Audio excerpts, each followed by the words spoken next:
Hello, ladies and gentlemen, and today we're back with a part two with Flav from the Fighting Cock. How you doing today, Flav? I'm doing really well. We're really busy. Obviously, Spurs are top of the league. You'll probably watch Spurs versus Man City at the weekend. Top of the league. Jose Mourinho's back. He never left, and so because of that stuff, producing lots of content, a lot of podcasts, a lot of conversations, and whatnot. But yeah, really good. How are you? I'm alright. To be honest with you, mate, I thought I was gonna make it again. I'm literally just woke up 2 seconds ago. Why don't you set an alarm? Because basically, I always forget to do it. The, the one thing bad about me, Yeah. I'm very bad. I, I'm, wa- I'm waking up in the morning. Well, everyone is. Everyone's bad at waking up in the morning. You've got to get up, Andy. What about the 5 a.m. club? You heard about that? These are ultra successful people who get up at 5 a.m. and do all their work. Bollocks to that. Do you know what I mean? That is too early. But yeah, like you can set an alarm. This is the second time we've had to rearrange once because you didn't wake up. In all seriousness, my apologies, mate. That's all right. No problem, mate. Don't worry. Thank you for giving me a second chance. You're more than welcome. So, so this one wasn't going to be about football, but obviously there's a lot of things that have happened in football. Like it came out a couple of days ago. I think that they're gonna let some fans back in. Mm. I don't know. I don't know how I feel about it. Really, I'm not. I'm less concerned about the. I'm less concerned about the risks involved. I think that certainly at a club like Spurs, when you go into that stadium, there's so much space in the gangways that it would be really easy to maintain social distancing with, only 4,000, 5,000 people in the stadium. So at a club like Spurs, it would work okay, but it's still going to be weird. It's not going to be much different than playing in front of an empty house. You're not allowed to sing, chant. You're not allowed to get up from your seat. You can't eat in the stadium. So it's just a process, I think, of reintegrating and seeing how we're going to get football back to normal. But it's not going to go back to normal until everything's back to normal. When these vaccines kick in and we're able to get our country back up and running again properly, and everybody's free to do what they want to do. And that will only work when everyone's properly vaccinated, or enough people are vaccinated so that the NHS isn't really under any pressure. So I don't really feel any way about it, really. I suppose it's a good thing to get the practice involved. It's a really good thing for lower league clubs, because they can start to get people in, and even small amounts of money in gate receipts and stuff will help them. But for clubs like Tottenham and Liverpool, Man City, whoever it is, it doesn't make a great difference. There's not going to be any atmosphere for it. So I don't feel any way about it, Anthony, really. My my my main problem with it, my main problem with it with a team like Spurs, yeah. Obviously it's better than having no fans, but I think it because there's so many fans that obviously won't be able to won't be a, won't be able to go to the game. Yeah, I just think it's it's very it's very not worth it. If you know what I mean. I think a lot of the fans that are going to get in are those that are corporate fans. I'd be amazed if you see any normal fans, in inverted commas, the ones that you'd be usually filling the stadium up. It's an exercise. It's not really about getting football back to normal. It's an exercise in crowd management and preparation for a staggered release. If you've got half the population vaccinated, then you could probably argue that you could increase the capacities of the stadium in maybe Easter time. But really, I don't think it'll be till next season, September, after the Euros, where we'll see full stadiums again. Because, yeah, I do just saying. Yeah, I think it'll be the one. I think it'll be the one that the one that normally is in the boxes. I think it'll be them Yeah. fans running it. I don't think. Yeah. Yeah. It'll be given to people who pay the most money into it. And corporate fans, they might not even be fans of the club. They might just be corporate sponsors, or they work for, William Hill, someone like that, who have boxes at the club, and they know that they're not going to have any issue. What they don't want are fans, Spurs versus Arsenal, for example, scoring a goal and then jumping all over each other, which, it's difficult not to do that in when football. What football is incredible about is removing you from your issues, your problems, from when you're watching that game. As long as even the most terrible things that happen in your life, you forget, because you're all encompassed and all focused on your football team. So I think the same goes for the coronavirus. As if we score a 90-minute winner against Arsenal, people aren't really going to be thinking about the virus. They'll be thinking about jumping all over and celebrating each other. Sorry, I've just got to plug my computer in. Yeah, that's a really good point. Yeah. What my initial thought was, it's like giving people a chocolate cake and then saying them you can't eat it, you can't do anything with it. You could just look at it. You can smell it, but you can't eat it. Yeah. So that was my stance on it. When you said that, it didn't make a lot of more sense. That it would be the corporate fans, because otherwise that would make it a pain. That would make it a really difficult thing to determine who would make the cut and who wouldn't. You know what I mean? Yeah. Would you give it this?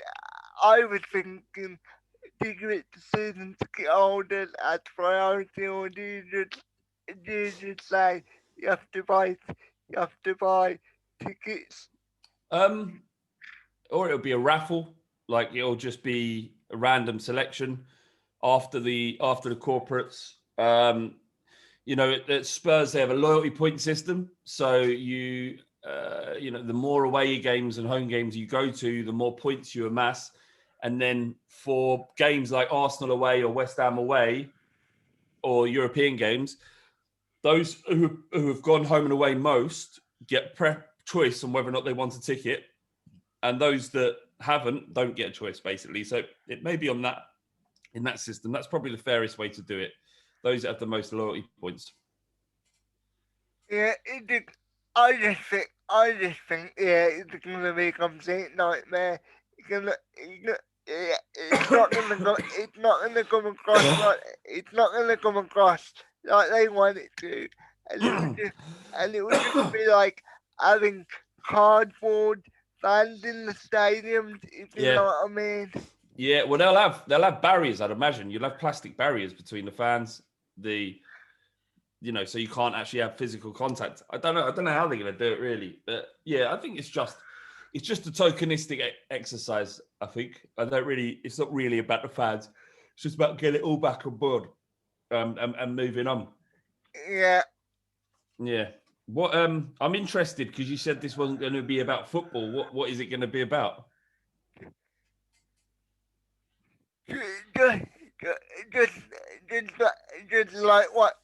Just like some of your favourite movies and some of your favourite things to do Okay. Holiday period. I didn't realise that you were like massively into wrestling. And I obviously saw from your Twitter and stuff that you're into your wrestling. You've interviewed a couple of wrestlers as well, haven't you? Yeah. My mate, I don't really like wrestling, I've got to be honest, right?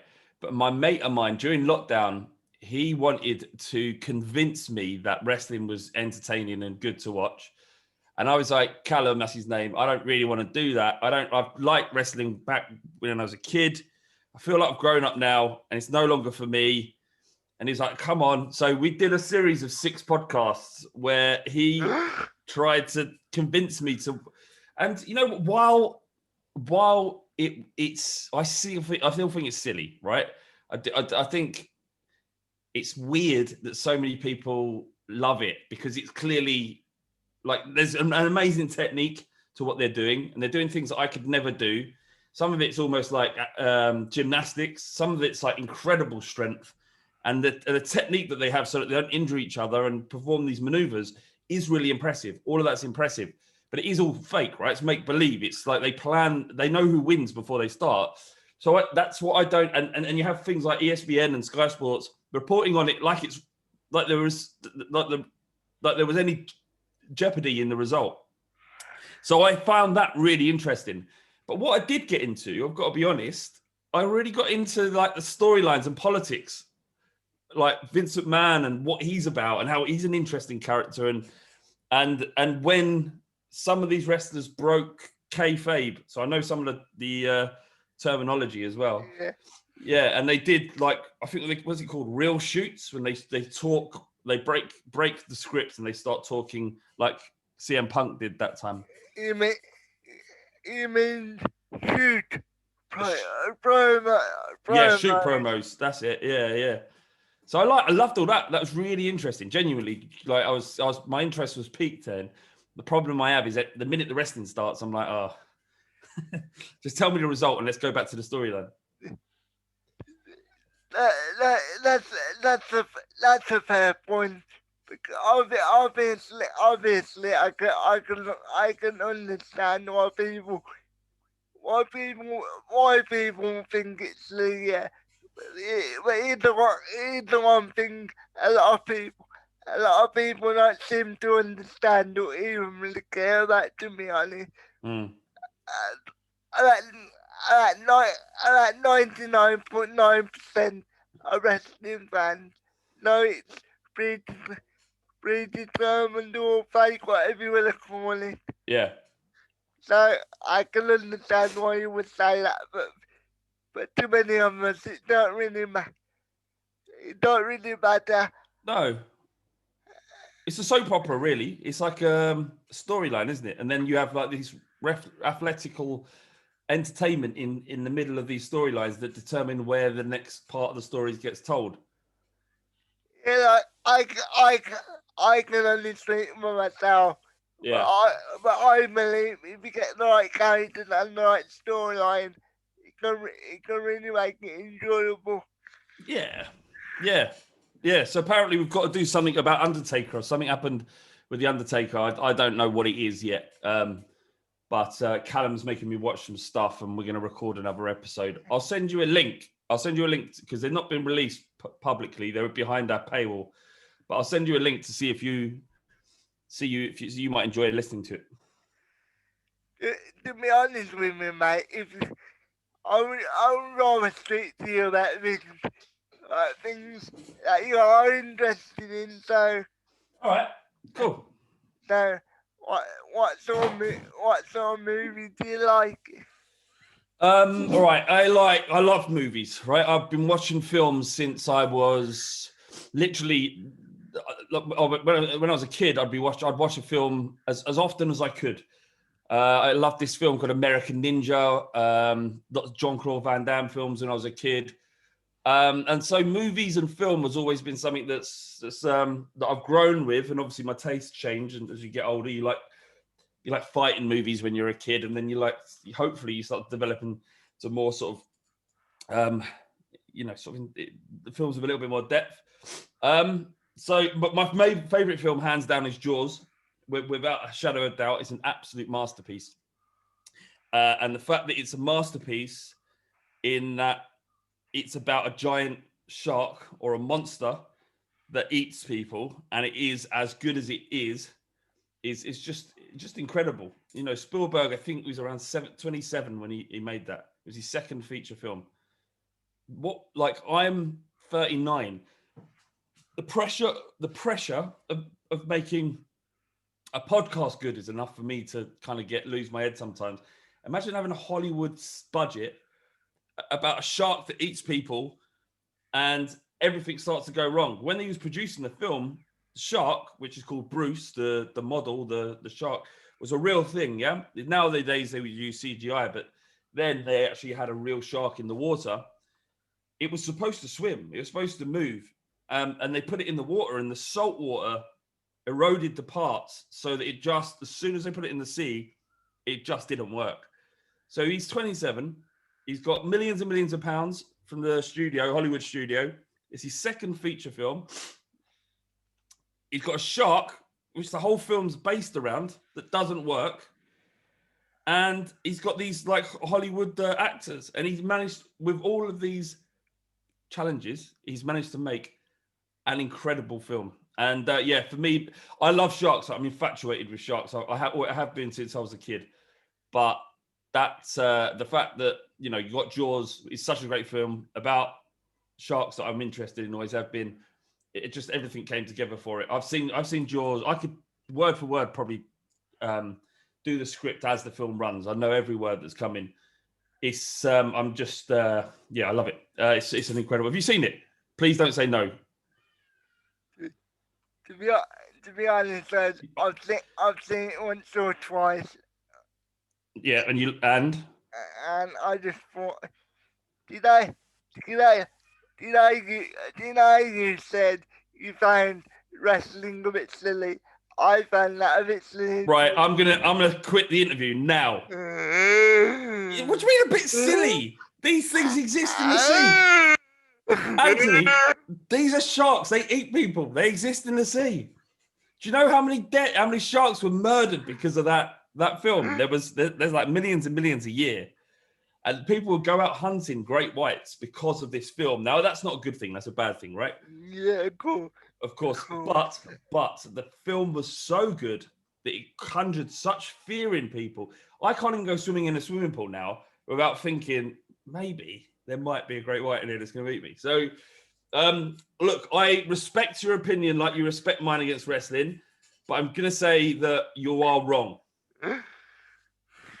I mean, I don't care. It's my opinion. I know, it's just the wrong opinion, is all. It is your opinion, then. So, I imagine I love loads of people in the comic community, but I just don't see the appeal of it, to be honest. To me, I got bored every time I have watched it. I got bored of it all the way through, mate. What? Maybe it's because I went in there with the wrong mindset. Like, I ain't gonna be boring. Well, look, the first half of the film is slower, but that's the genius of Spielberg, right? You can't see the shark too early. You got to allude to the monster. You got to create and build tension. You can't just say, here's the shark. He's going to eat someone in scene 3, eat someone in scene 9, eat someone, and so on and so on.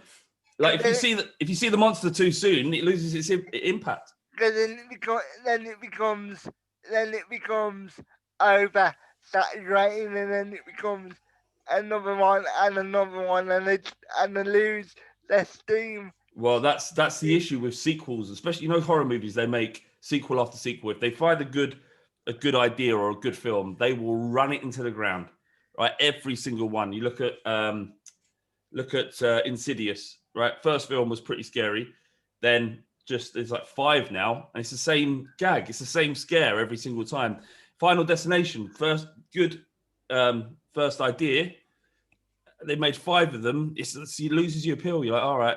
Same with Paranormal Activity. Like, all the first ones were all good. Jaws. They did it with Jaws. They made 5 Jaws films. I'm not surprised they all go back to the well, don't they? Every single time. But to be honest with you, when it comes to horror films, it's gonna be really deep, yeah. But because of my disability, yeah, I find it really difficult to watch them, because whenever I'm very easily to jump, yeah, as you can imagine, because of my disability, yeah. Yeah. So watching films like that, yeah, I can't really enjoy them as a film, because I know everything. Well, not everything. Well, a lot of time I'm gonna spend get, get, getting getting down off the ceiling. So, so yeah, I just can't enjoy horror movies. Maybe that maybe that's the reason why I don't like Jaws as much. Because Mm. every time I watch it, I can't enjoy the movie because I'm waiting for the next jump down and just so I don't jump on on the ceiling. What is it? What when you know? Were you being serious then in terms it's very difficult because of your disability for real? Like it, what is Yes, it? yes, seriously. In what way? What was it? Is it painful for you to? Like, cause you know when I jump, yeah, Yeah, if I, you know, if I'm, the, you know, if I jump, I, yeah, I just, I just tend to go all stiff. And right. It's not comfortable. no, it's not very comfortable. No, I understand it. Well, Jaws is maybe there's one or two in there, but yeah, horror movies they rely so heavily on jump scares that if it causes you physical discomfort, then yeah. But I mean, look, there are horrors like there are some really good horror movies, like actual genuinely good horror movies like Hereditary, It Follows. Those are like I would class them as legitimate cinematical and like I can't think of the word. They are genuinely really well made films. Not just it ain't just about scare jumps. They're just the storyline, the style of it. It's excellent, right? But out of all of the genres, most of the shit is in the horror genre, right? Probably.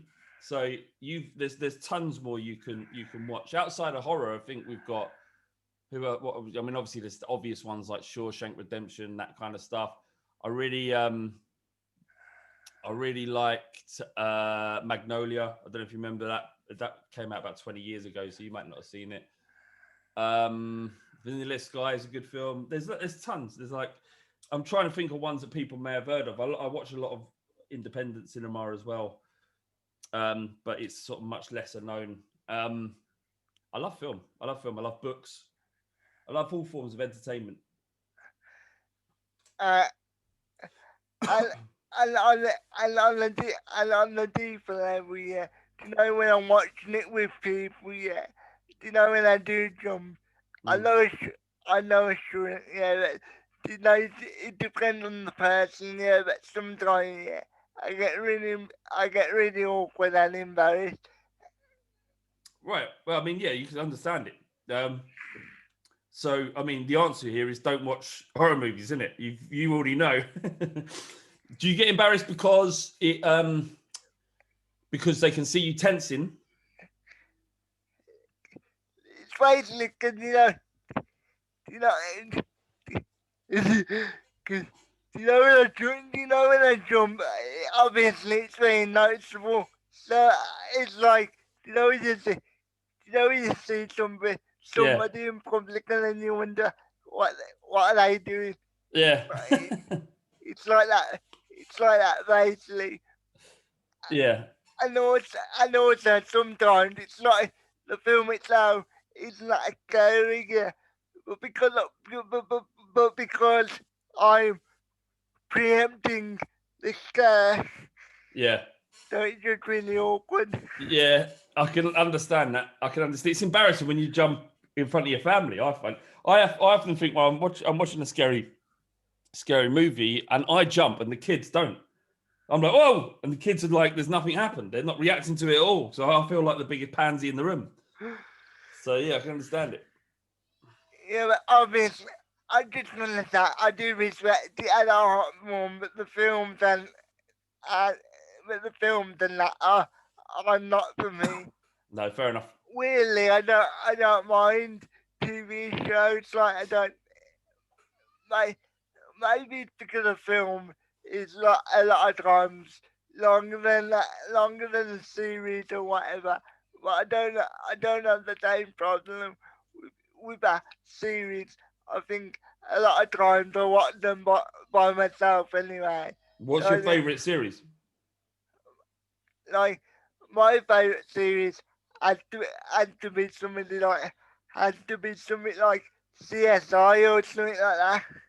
I've never watched CSI. I've never seen it. I know there's like different ones like CSI New York and CSI Florida or whatever they're called, aren't they? I never got into those. Have you seen Peaky Blinders? You're from the Midlands, aren't you? Uh, I've seen I've seen I've seen a quarter of an episode, yeah, and to be honest, I can understand why it's likeable, but it's just not for me. What is for you? And you don't like Peaky Blinders, which I love. You don't like Jaws, which I love. You're from the. Whereabouts are you from, Anthony? You're from the. I'm from Birmingham. Yeah, I can hear it. I can hear your accent. My mum's from Birmingham too. Peaky Blinders is like your thing. It's like your culture. It's like Birmingham. Like finally, in the eyes of the media, in the eyes of filmmakers, is culturally significant because for a long time, Birmingham, it never really got. It was like the second city. It never really gets. It's featured well in films. In fact, I can't remember one Brummie that wasn't a comedic figure in either TV or film until Peaky Blinders made the Brummie accent proper cool. And you thought, I'll give it a go. Not really for me. Not really for me. Stick on some CSI. I like things. I like things with. I'm a very weird person. Like I prefer American series to Yeah. UK series. I know what you mean. There's a level of it. There's like a level of it just feels like the production values are higher, doesn't it? I think Peaky Blinders was the closest to like a HBO series or something that I've seen. But my favorite in terms of American series, like The Wire, I don't know if you've seen The Wire. It's quite old now, but The Wire. I've seen that, by the way. It's a really good series. Really good. Sopranos is really good. It's probably the best out of everything. That's another one people have recommended to me, but yeah. I'm not actually dived into that one at all. I do want to dive into it, but I always forget to do it. No, I mean, if you've got you've got the time, you're not too busy. I think it's like 6-7 series. It's fantastic. It's truly absolutely. Actually, my missus hasn't seen it either. I've seen it all, but my missus hasn't seen it. So I might actually, I might start again. You know what else I really like as well, which you probably won't, but Walking Dead. But it's jumpy, isn't it? So you probably have the same issue. But The Walking Dead was really good. As I've said, with series, it's not as bad because I tend to watch them by myself, so I don't really. You're not bothered. I don't. It's mainly when I watch things like the cinema or with people that I tend to turn myself off from watching. Yeah.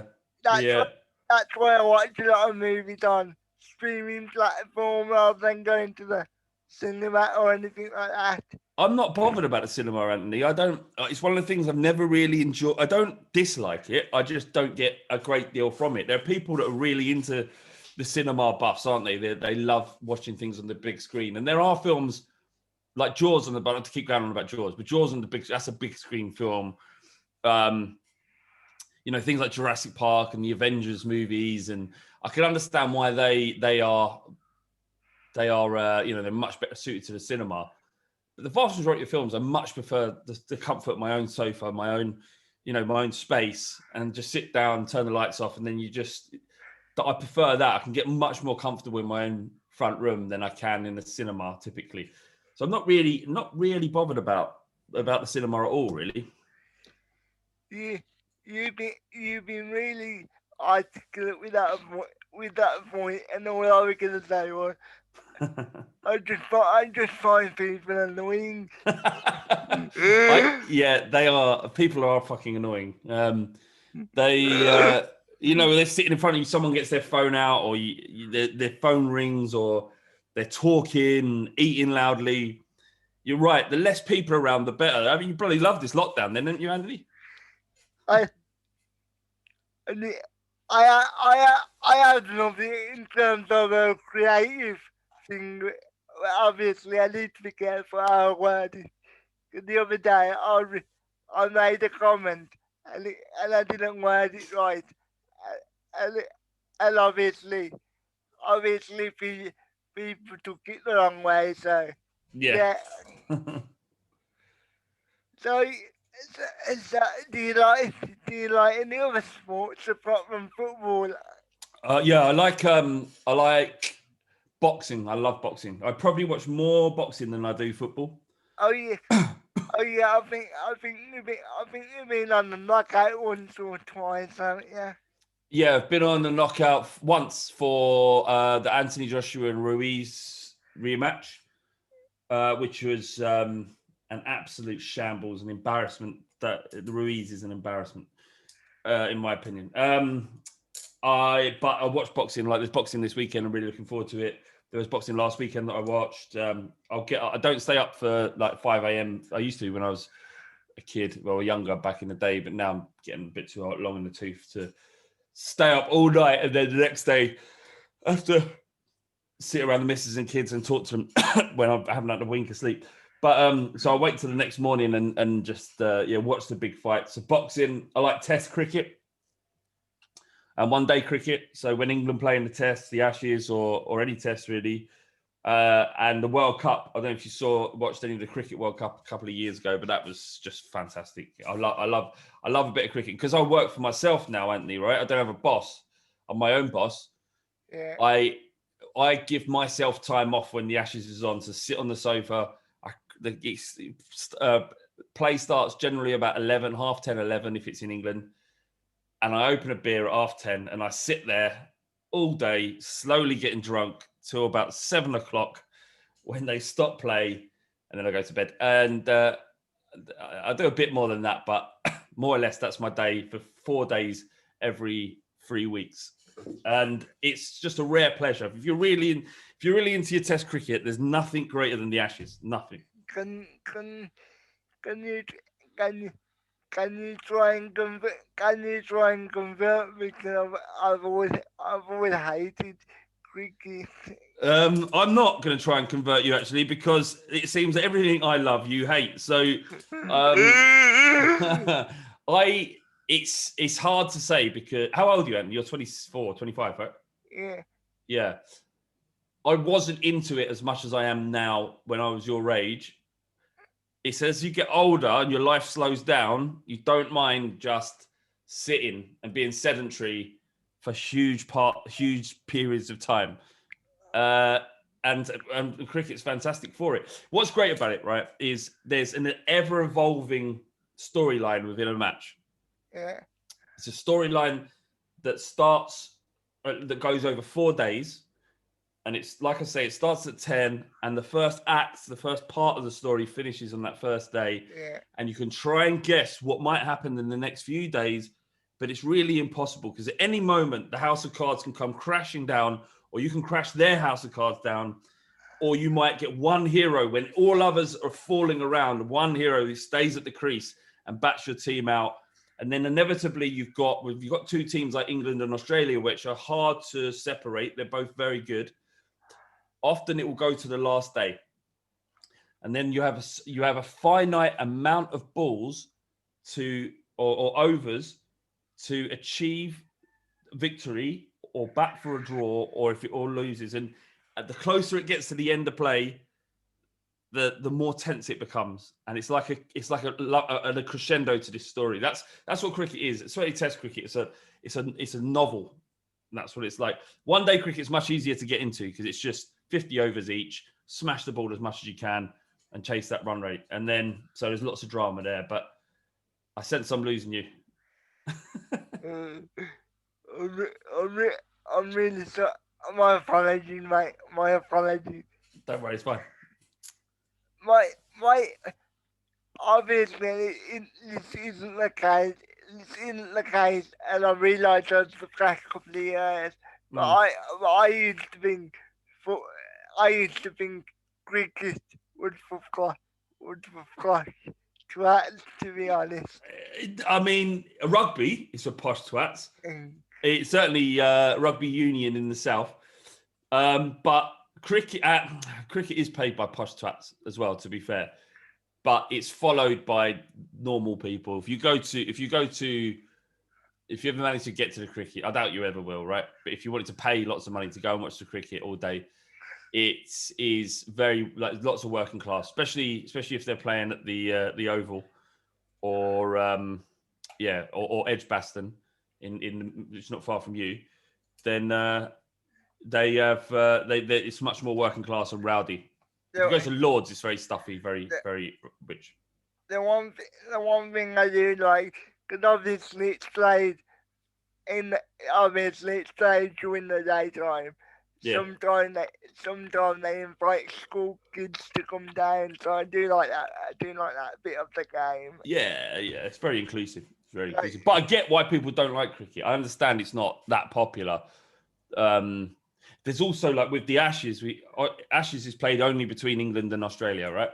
And they play for this tiny little urn, which is that big, and it's full of ashes. And this basically the stumps or the. By the way, my dad likes it, so I do know the basics. So I know that the Ashes. Yeah. So and you know that England and Australia hate each other. Like that's the main rivalry. Yeah. And there is proper dislike. There's this thing called sledging. So sledging's not really allowed in cricket anymore. It still happens, but sledging back in the day is you could say anything you wanted to put off the batsman. So you could say like your mum's a pig, or I'm going to take your daughter out later, something like that, just to get in the batsman's head, or something actually worse than that, probably worse than that. And just to put because cricket is so much about concentration, certainly for the batsman, for them to stay at the crease sometimes for 2 or 3 days, if they, good opening batsmen can soften up the ball, stay there for ages. Your concentration needs to be spot on because someone's flinging a leather piece of rock ultimately at your face at 95 miles an hour, and you're not concentrating because someone's just cussed your mum, then you're in trouble. But you're not really allowed to do it anymore. But yeah, it's I do like cricket, but I understand if people don't. You're not allowed to do it in many sports, to be honest. Like I don't know whether you watched Last Dance. It wasn't really the Michael Jordan documentary. It felt like it at times, didn't it? Yeah, I mean, he was the star, wasn't he? It was a Michael Jackson. Look how great he was. I mean, I didn't really. And everyone knows who he was, and I grew up when that was all happening. But I don't like. I couldn't watch more than 2 minutes of basketball. But I don't get it. It's really skillful. I get it but I just don't enjoy it. I don't enjoy it any American sport really. But so because of that, because I wasn't interested in basketball, I wasn't aware of just how influential and how good he was on the pitch, on the court. But I was aware of him. My brother, they mentioned the Nike Air, Jordan Nike Airs. What are they called? Jordan Air Jordans. Yeah. The boots. My brother had Air Jordan 4, I think they were. And I remember him coming home and him wearing them, and they were like so expensive. So like, and I was like, wow, look at them. And it was Jordan's thing. It was like he's promotional trainer. So that was kind of what I knew about him. I knew he was huge, but I didn't really know until I watched The Last Dance how fantastic he was. It's amazing what they do. It really is, but it's just not for me. I think it's great player and a great team. That team were. What my point was, when I look back at his career, he did a lot of trash talking, and I can't imagine them sort of players being around today because you literally cannot say anything, even on the football pitch. You can't really say anything, can you? No, they're always putting their hands over their mouths, aren't they, so that they don't get caught by the camera what they're saying. Do you think that's a good thing? Do you think they should be able to say what they want, or a bad thing that they're not able to? I'm gonna be honest because I'm a young man, because I'm a young man. Yeah, I don't really care, but if I was a parent, I can understand why they would be annoyed. Yeah, they're kind of like, what would you call them? Like, they're role models to a certain extent. I get that. It's just it's supposed to be passionate, isn't it? Football and other sports is about being passionate, and it's about giving your all. And you lose your temper and just say some stuff isn't the end of the world. Kids are going to hear much worse on TikTok and YouTube now than they're ever going to hear on a football pitch. Have you ever seen? Do you use TikTok, Anthony? To be honest, I think this is my personal opinion. I think TikTok is for wankers. Yeah, I agree. TikTok is for wankers. I hate it. I absolutely hate it. But the kids love it. They spend all day because it's so quick. Yeah, 7 seconds or whatever it is, a minute. Not next thing, and they're liking. Right, I watch my kids. They're liking. They're looking. They're not watching the video. They're doing this. They're scrolling like. That's all they're doing, and then eventually they'll stop, watch something, and then they'll carry on. It's freaking crazy. It's like they turn into little robots, and after a while, we've got to take it off them and take them outside. And I mean, these are 10 and 12. It ain't like they're children, like kids. But some of the content on there is not suitable, really, and it might be getting old, but it's not suitable, and it's much worse than what you hear. Harry Kane swearing on a pitch. It's not the end of the world. Do you know what I mean? Can I just say, I know people like I just want to say I do respect the creativity of it, but it's just not for me. I think it's quite dumb to be. Well, not dumb. It's quite. I mean, it's base, isn't it? It's the base. It's just very like. I think a lot of them are very easy to see it going unless you got somebody that's really good at it, if you know what I mean. Yeah, you see some of them, their technical ability is fantastic, like their filmmaking ability is fantastic, but just I like them. 17-year-old girls doing these dances is kills me. Yeah, so them are the ones I'm slagging off. I'm not slagging off the ones that are actually creative. I'm slagging off the ones that just do the basic things. Slag them all off. Bollocks to them, Anthony. Slag them all off. No, man. If I was trying to create something, No, you're right. You're right. I would find it really annoying to twat them and he was slagging it off. Yeah, fair enough. Just because of other people on the platform. What I noticed something you posted on Twitter the other day, mate, about you logging off and not looking at your views because it stresses you out. Yeah, but basically what I've done is I created another account just for fun where I can comment on people's videos and subscribe to people. Yeah. And just watch videos without having to go onto my. Mate, but you don't never obsess over the views, mate, ever. It's not worth it. The views, you do it because you got to do this because you love creating. You love having these conversations and you like putting the work in. That needs to be the driving force, not how many views you get. Because if you focus on that too much, you're in a situation now where you have to alter your behavior so that you don't get stressed out instead of just thinking bollocks to it. I'm just doing this because I want to do it. And the more you do that, the better that energy, because you're using up energy being stressed when you could be using that energy to create and do something good. Do you know what I'm saying? So I know it's not as easy as just saying turn that off. It's hard, but work at not being affected by that stuff and just moving on to the next thing. It's really important about positive thinking and about how I'm not meaning to lecture you, mate, at all. I'm just saying this is what I've learned over the years is snubbing negative thought out as quickly as possible and going on to a positive. So if you can feel yourself starting to think about something negative, like say you got this video gets 200 views, right? There's nothing good that's going to come from you thinking, oh, that's shit. I hate the fact that hasn't been successful. Let me just think about that. You think, actually, how do I fix this? This, and this, or whatever it might be. Or maybe I need to produce different content. But as long as you're thinking in a positive way, things will happen much quicker than kind of getting steeped in that negative hole. It's hard to get out of once you start thinking that way.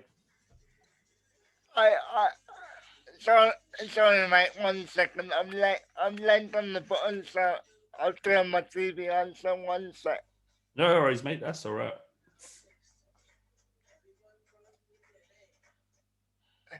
Yeah, I understand what you're saying completely, but as you can imagine, yeah, when, as you can imagine, yeah, when you've got a very active, when you've got a very active brain anyway, like I'm constantly thinking like Yeah, it's things, hard. not even, not even just, not even just like YouTube, like I've been thinking recently about have you seen the documentary about Rikers Island? Rikers Island. This is it about a black boy who's murdered? But basically, he got sent to Rikers Island for like stealing a backpack. Basically, Yeah, he was he was he was innocent, right? yeah. Yeah. Go on. Sorry, I'm interrupting you. So, so basically, I've just been thinking about that, and as the world really changed from that, or had it not? Mm. Because when you see what's happening in America at the moment, I don't think it really has.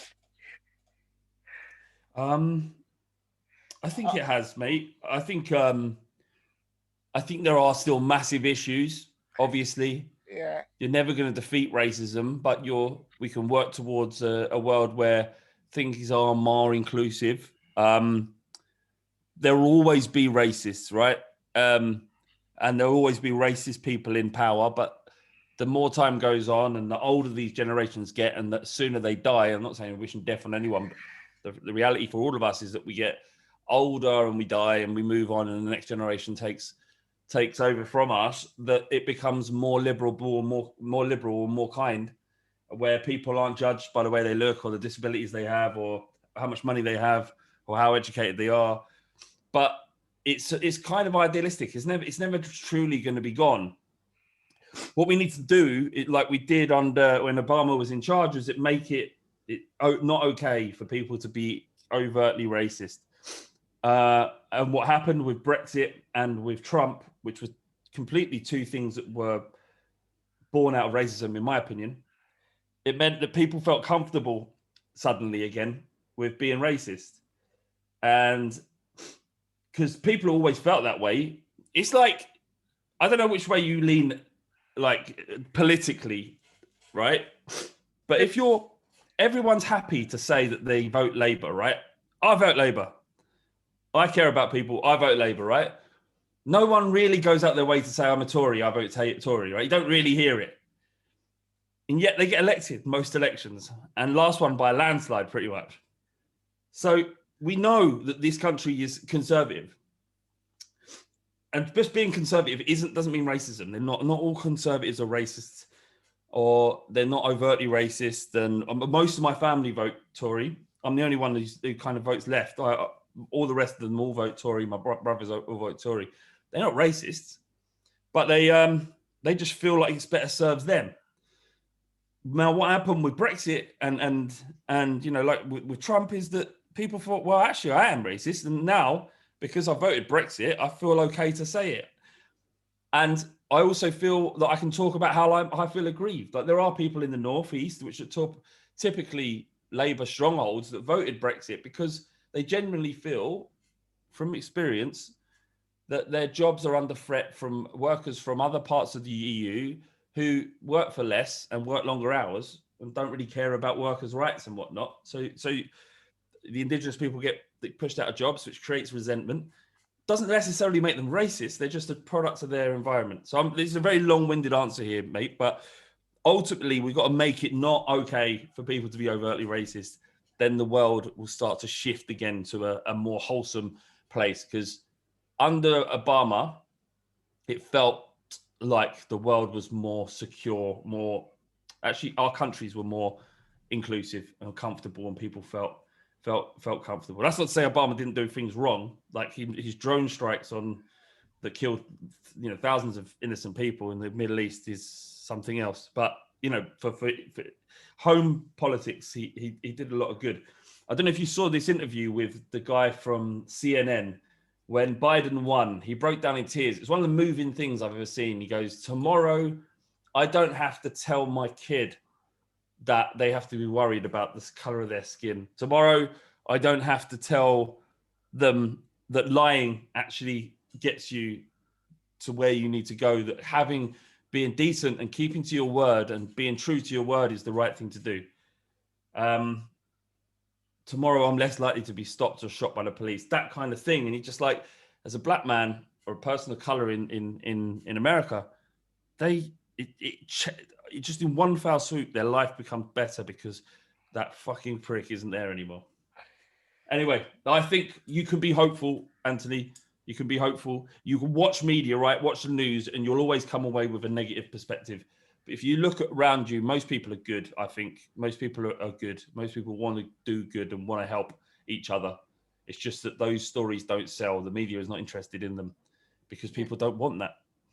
If I had to, if I had to class myself as one party, I would say in the in the in the eyes of everybody else, I would be considered a lefty. But I think that's really naive to call people lefty or righty or Labour or Conservative. I agree too.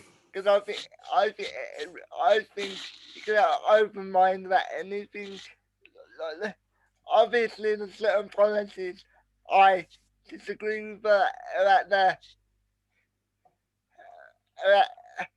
about the right wing, obviously. But then I think there's other ones. I think the I think the Labour Party is not ideally right on. To be honest with you, mate, I just I just listen to what I want to listen to, and I do keep an eye on it, obviously. But I just take in what I want to take in, Yeah. No, I get you. and just say, okay, is that what's going on? Okay, at least I know what's going on in the world, and then I just move on with my day. Yeah, that's it. That's it. I mean, I was talking to my dad the other day, and he's like sitting there, and he's just had a hip operation, so he hasn't been able to walk properly for about 8 years. But now he's on the mend, luckily. But because he's stuck in lockdown and having an operation, he's watching the news, and I ring him up, and like he's just moaning for like half hour. Like, Dad, got to stop fucking watching the news. Stop watching the news. You're killing yourself here. And he's like, I know, right? He goes, and give me something good to watch. So I recommended what's it called? Pelican Netflix. There's a film on Netflix that's really good about a guy with Down syndrome and Shia LaBeouf, who he kind of adopts him and they go on a riverboat.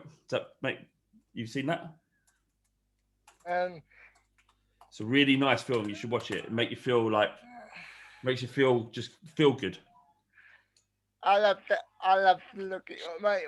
Why is it called? I've got it here, right? It's called The Peanut Butter Falcon, and it's about Shia LaBeouf, and he makes friends with a boy with Down syndrome, and they take a riverboat road trip down the river. It's really good. To be honest with you, mate, Netflix has saved my. Yeah. I'd really say me.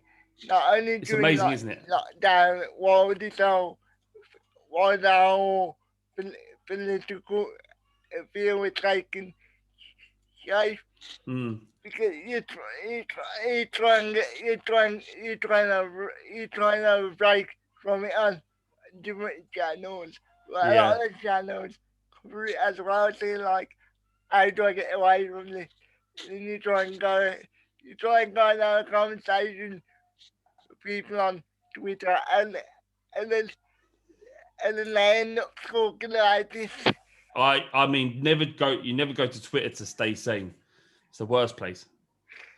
I Um, don't even read my timeline anymore, mate. Like I'll skim it, but there's too much shit on there. There's too many people, too many opinions ultimately, and someone who has lots of opinions. I've got some front saying that, but yeah, it's I try and stay away from Twitter as well. To be fair. to me, to be honest with you, like when it comes to the UK, yeah, obviously I do like it because I do respect it. Obviously that's where I'm from. Yeah, but in terms of as a country, I think we're really backward in many respects. If you know what I mean. If you know what I mean by that. Um, Backward in what was? No, I don't actually. What do you mean? like like in terms of the way the people in terms of the way the prime minister and to handle certain things, and even the way other Palestinians speak about important issues. Yeah. Like it just feels like we're living in the 1800 1800 again in many respects. Like the way they speak about certain things. Yeah, no, I know, and it does feel like that sometimes. But like I said, I think fundamentally we're good, right? We're good. We are good, a nation that does well, right? We're progressive, despite what people think about asylum takers. We actually do take on a lot of people. When people cross the channel and God willing survive, they go into the system. They're not just sent home. People, as much as we would believe through people like Priti Patel that we're quite, strict on asylum seekers coming here. We do take care for people, and we do send lots of aid out, and lots of. We're committed to things like environmental replenishment and helping slow down the process of the heating of the globe. So there is a lot of good stuff. But it's like I say, if you listen to Twitter, you listen to the news, you're only going to hear the shit that people are most passionate about. The vast majority of people are kind of medium.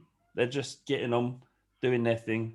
If someone falls over in the street, they fall down and help them. Like there was this, they go down and help them. Rather, do you remember? This is a great example of it, right? Do you know? There was a woman who took advantage of the free school meals, right?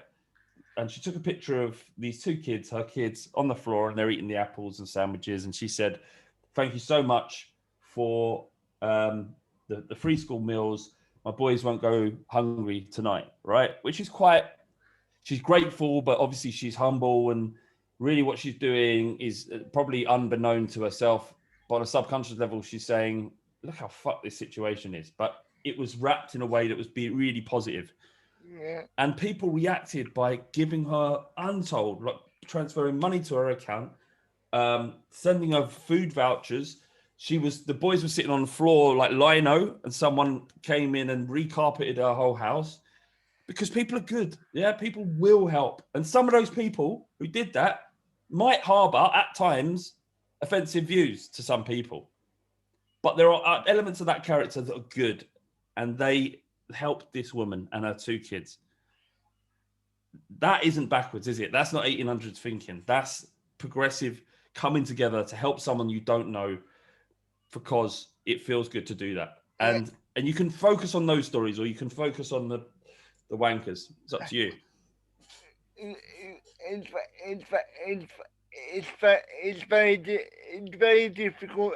It's very difficult sometimes to focus on the positive, but that's what you have to do. That's what you have to do Yeah, sometimes. well, it is difficult, but it's up to you. It's up to you, mate. It's on you, and only you can do it. So, just try your best, and it's not easy. It's a process that you need to get to and I fail at it, right? So I've got a big problem. I wake up anywhere between 2 and 4 every night, without fail, every single night for the past 6 months.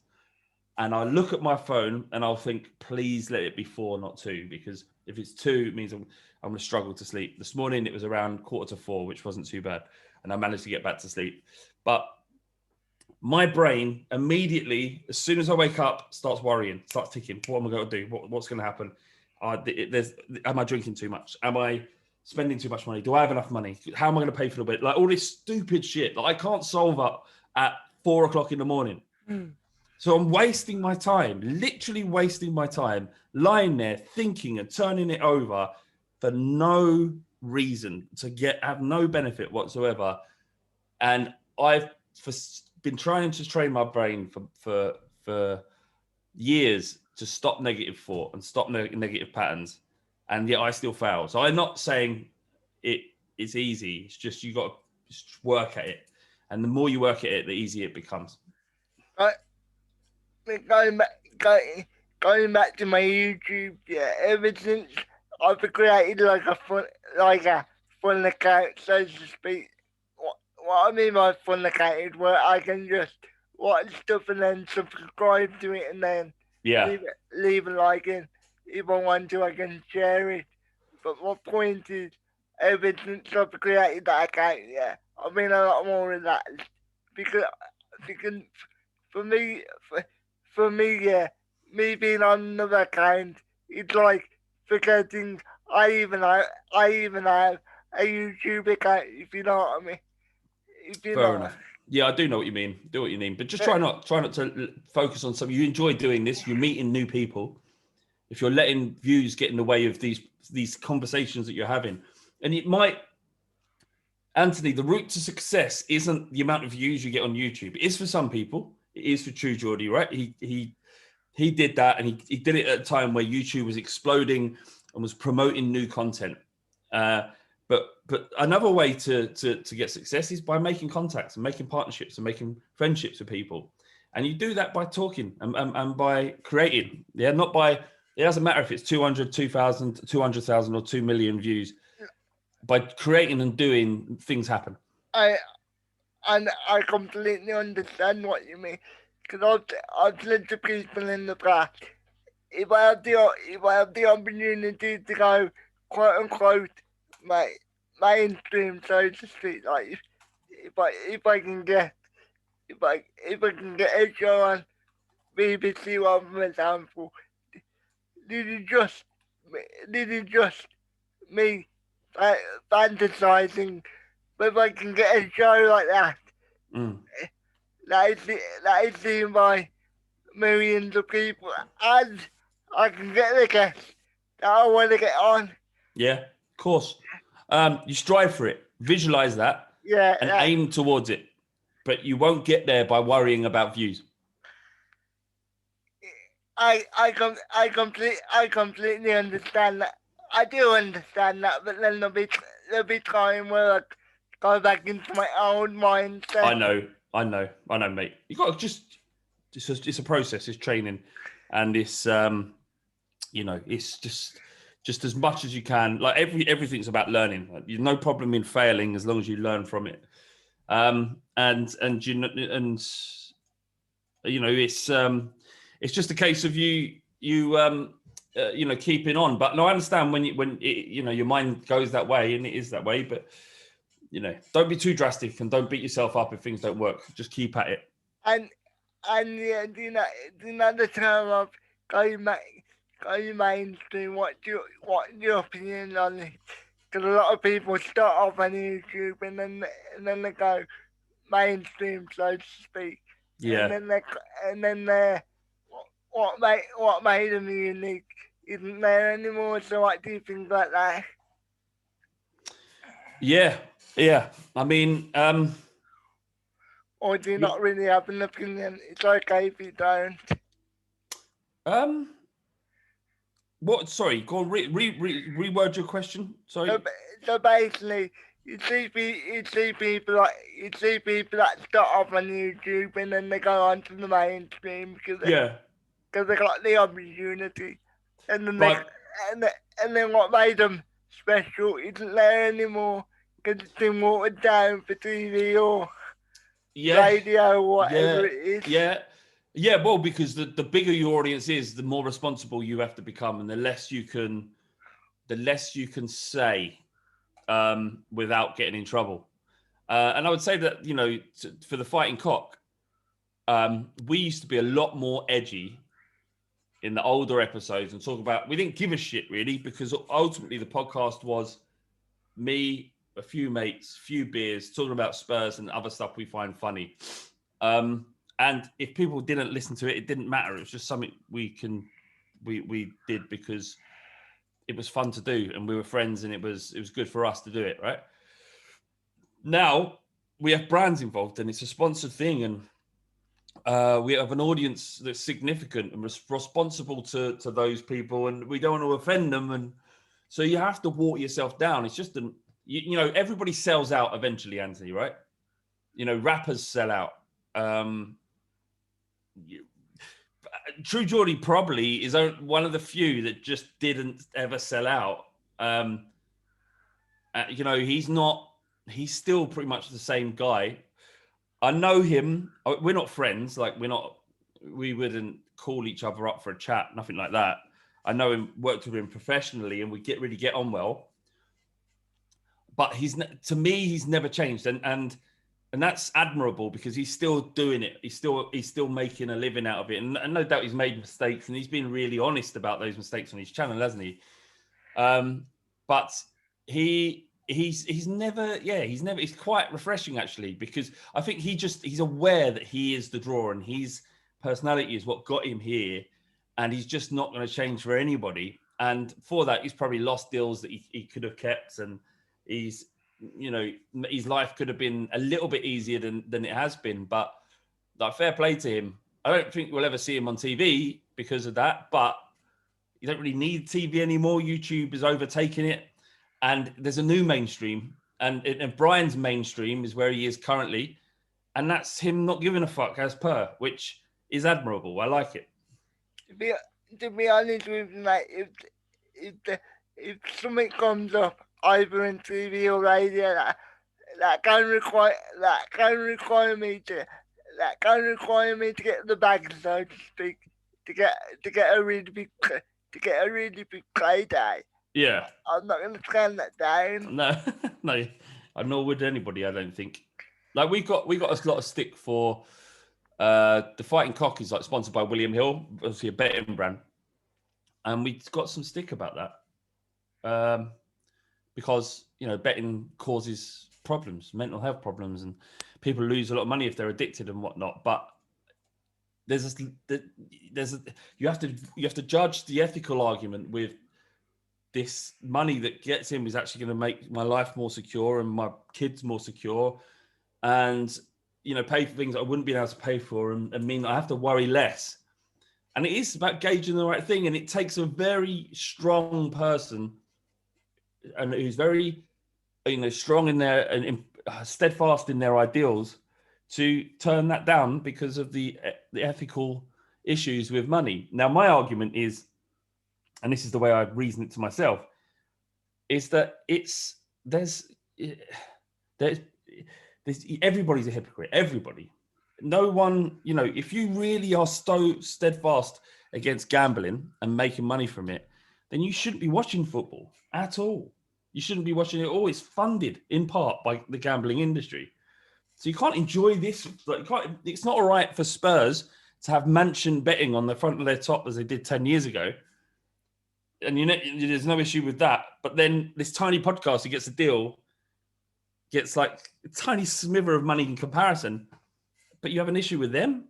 Like, let's focus on the actual problem of betting in sport if you have a problem with it. So you can argue anything for anybody. In a weird way, do you know when you say, I think, do you know when you just say to your friends and stuff? Yeah. I think Arsenal are going to win today. Obviously, you're not putting money on the line. Yeah. But that is a form of, this makes it is a form of gambling, because even though you're not putting anything on it, you're putting your word out there to say, I think this can happen. Yeah. It's a bit of a weird thing to say. Yeah, I mean, look, like I said, life makes hypocrites of us all. It's just one of those things, Anthony. Mate, I'm really sorry. I've literally I'm jumping on another call in like 10 minutes with James. We're recording something else. Is that all right if we leave it there for now? It's okay, mate. I think we've gone for long enough anyway. I'm happy to come on whenever you need me. If you fancy doing it again at some time, maybe closer to Christmas or something. No, mate. We do one. Sometime. Okay. And there's only a couple of weeks, and obviously I don't want to take you away from your family stuff. All right, mate. No problem. But just let me know anything you need, whatever you need, Anthony. If you want me to retweet anything of yours, I haven't got a massive reach like Geordie or Loz, but if you want me to retweet something, then let me know. So thank you for watching, guys. If you are new to the channel, please subscribe. And if you wanna let me know any constructive criticism, let me know. And thank you for coming on, Flav. No, it's a pleasure. And we will speak to you guys later. Thank you.